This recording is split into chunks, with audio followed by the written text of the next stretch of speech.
Welcome back. If you are one of the millions of Americans who have been sitting on the sidelines waiting for interest rates to drop before buying a home, financing a car, or investing in the stock market, I have bad news for you. The rules of the game just changed and nobody bothered to tell you. For the last 2 years, the narrative from Washington and the Federal Reserve has been clear.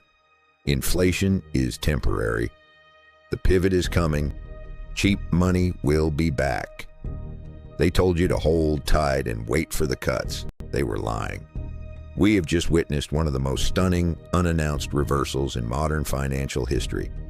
The newly appointed Fed Chair, Kevin Warsh, who built his entire reputation and campaigned for the job by criticizing previous Fed leadership for being too slow to cut rates, just took a sharp, devastating turn. When he finally stood behind the podium, he did not deliver the rate cuts he promised. He did the exact opposite.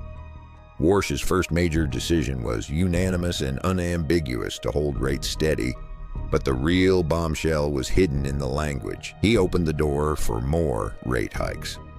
This is the great betrayal. The central bank, an institution designed to stabilize the economy, has betrayed your trust. It has signaled that the era of easy money, the foundation on which your parents and grandparents built their wealth, is permanently over. But why? The answer lies in the numbers, and they are worse than anyone expected. The Fed's preferred inflation gauge, the Personal Consumption Expenditures, PCE, report for May just shocked the world, rising to 4.1% annually. This is not just a statistical blip, it is the highest core inflation reading since October 2023. The promise that inflation would magically drop back to 2% has evaporated in real time. What the Fed knows but refuses to say directly is that the specter of stagflation is rearing its ugly head. Stagflation is the ultimate nightmare for central bankers and average citizens alike. It is the lethal combination of slowing economic growth, rising unemployment, and high inflation. The system can handle high inflation when everyone has a job and is spending money. It can handle slowing growth when prices are stable. But it cannot survive both. And today, stagflation is here. American CEOs know it. Confidence has cratered from 59 in the first quarter of 2026 to just 47 in the second quarter. Almost half of all CEOs surveyed now flatly state that the economy is worse than it was 6 months ago. The very people running the companies that drive the economy are panicking, and they are preparing for a recession. So why did they lie to you? To understand this betrayal, you must understand the Fed's true purpose. The Federal Reserve has a dual mandate: to promote stable prices and to maximize employment.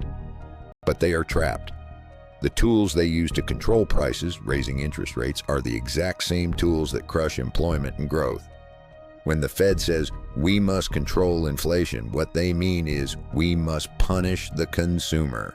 The primary way the central bank fights inflation is by making your life deliberately harder. They want to make it too expensive for you to buy a house, forcing you to rent. They want to make it too expensive for you to finance a new car, forcing you to use your old one. They want to raise your credit card interest rates, forcing you to spend less. By draining the money from your pocket, they slow down demand, which they hope will lower prices.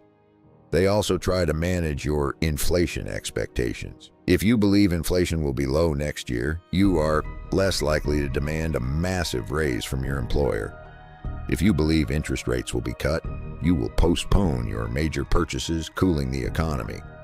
They used lies of a coming pivot and cheap money as a psychological weapon, a form of economic narrative control to keep you quiet while they tried and failed to tame the dragon.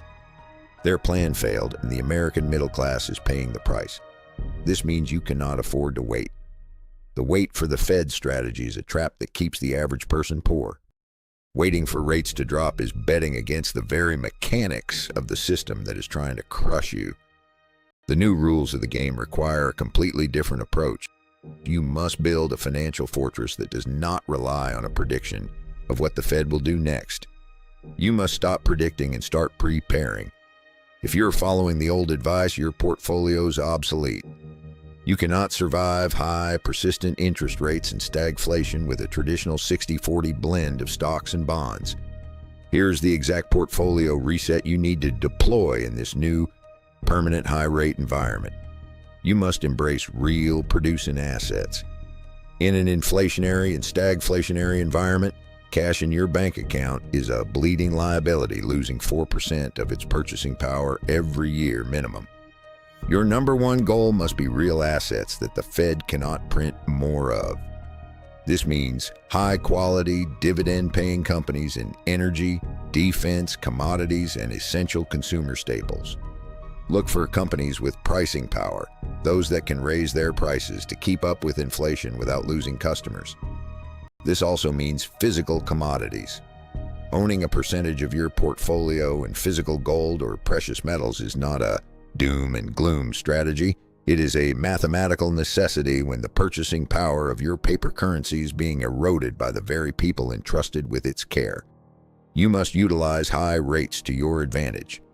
High interest rates are a liability for those with debt, but they are an asset for those with capital. As long as the Fed keeps rates elevated, you can generate significant income simply by lending your money to the system that created the mess. Utilize treasury bills from T-bills or high-yield savings accounts that pay you directly, turning the Fed's aggression into a stream of passive income. The old system is collapsing, and the great wealth transfer is underway. Those who cling to the narrative that cheap money is coming back will have their purchasing power slowly, methodically stripped from them until they are left with nothing. But those who accept the new reality that we are in a permanently higher rate environment and that stagflation is here, have a historic opportunity to build a liquid empire that can withstand any economic shock. We are entering year 4 of being told the impossible will happen. The impossible was that a highly levered economy could escape inflation without real pain. The pain is now mandatory.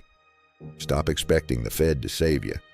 Their first and only priority is to save the system, even if they have to sacrifice you to do it. Take control of your own financial destiny. Educate yourself, build a diversified income stream, and prepare for a future that looks nothing like the past. If this analysis opened your eyes to the truest mechanics of the system, leave a like and let me know your thoughts in the comments. Are you still trying to get a mortgage, or have you pivoted your entire strategy? I read and reply to every comment. If you want more raw, unfiltered financial truths that the mainstream media is too afraid to say, subscribe to the channel and turn on all notifications. Stay sharp, stay educated, and I will see you in the very next video.